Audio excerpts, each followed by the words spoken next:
Hi everyone, this is Sam with the Wine News in 5. Today I'm going to discuss a new AVA in Napa Valley, crop losses in the UK, an international wine fraud ring based in Italy, a letter that Constellation's lawyers sent to Adam Lee of Dial Tone Wines, and Hong Kong slashing liquor duties, starting with a new AVA in Napa Valley. On October 15th, the TTB approved the first new AVA in Napa Valley in 13 years, Crystal Springs of Napa Valley AVA. The new AVA covers the gap between the easternmost portions of the Calistoga and St. Helena AVAs and the 1,400-foot elevation where the western flank of the Howell Mountain AVA begins. The boundaries of the new AVA cut slightly into the Calistoga AVA, and where the two would overlap, what was previously Calistoga will now be Crystal Springs of Napa Valley AVA. The area outlined encompasses 4,000 acres with approximately 230 acres, which is 93 hectares, planted, and it ranges in elevation from 400 to 1,400 feet, which is 122 to 427 meters. It has slopes graded from 15 to 40%, west to southwest exposure, high diurnal temperature swings, and mainly volcanic bedrock with some metamorphic and sedimentary material. The author of the proposal, Stephen Burgess, previously the owner of Burgess Cellars, told me that he was nearly finished with the proposal in 2016 when his father passed away. And then he put it on hold, and he was finally able to finish the proposal in 2020, just prior to selling Burgess Cellars to Lawrence Wine Estates. Despite the fact that he is no longer a vintner, he currently works for Napa Firewise, he said he still has a vested interest in the area being recognized. He owns an unplanted piece of property in the AVA, and he thinks that the area makes some of the most unique wines in all of Napa Valley. There are around 30 commercial vineyards in the AVA, though the only wineries within its boundaries are Via d'Air, Bremer Family Winery, and Somnium. Bob Bolin, who's the winemaker for Bremer Family Winery, told me that the Bremer team is in favor of the AVA and that it will be nice to be able to label their wines from their vineyards that are outside the Howell Mountain AVA with a bit more clarity than the larger Napa Valley AVA provides. Delia Via d'Air emailed to say that Via d'Air will not use the AVA. Burgess says that he's talked to Donna Estates, Zach Inn Estate, and Seven Stones Winery, who all source fruit from or own vineyards in the AVA, and they all seem enthusiastic at the prospect of using the designation. On to crop losses in the UK. Decanter put out a bleak report on October 17th that started out referencing records from the Department of Environment, Food and Rural Affairs that show that the UK's wet, cool summer led to the second worst harvest with reference to all crops grown since records began. Estimates for grape yields are not yet available as most producers just began harvesting this week, but the publication cited a likely decrease of 20 to 70% due mainly to high fungal pressure. Will Perkins, who's the head winemaker at Frank and Pomeroy's Pinglestone Estate, is quoted as saying, "From January through to today, we haven't had a window of more than 6 days without rain." The silver lining I'm going to put on this is that the 2023 harvest in the UK was absolutely massive. The majority of what's produced in the UK is sparkling, which by its nature is far more forgiving of a cold vintage than still wine is. And because it's sparkling, consumers are much more conditioned to accept non-vintage blends.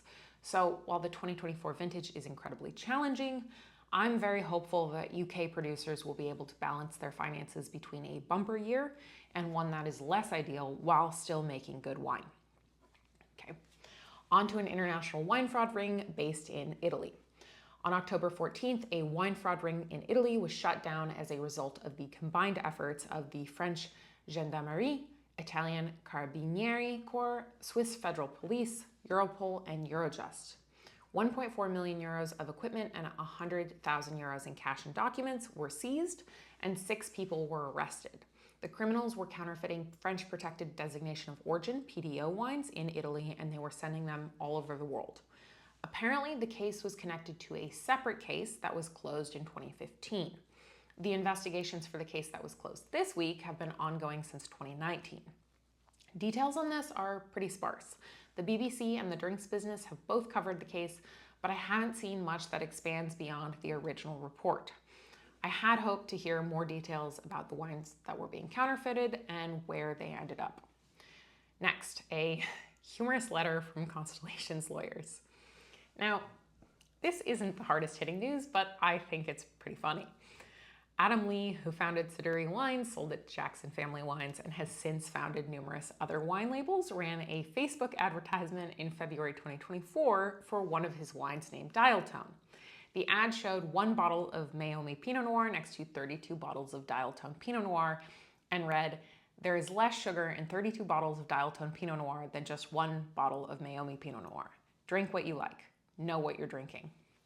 He then wrote a blog post detailing the results he received from ETS Labs, where he sent Meiomi to be tested, and they came back with 19.4 grams per liter of residual sugar to Dial Tone's 0.6 grams per liter.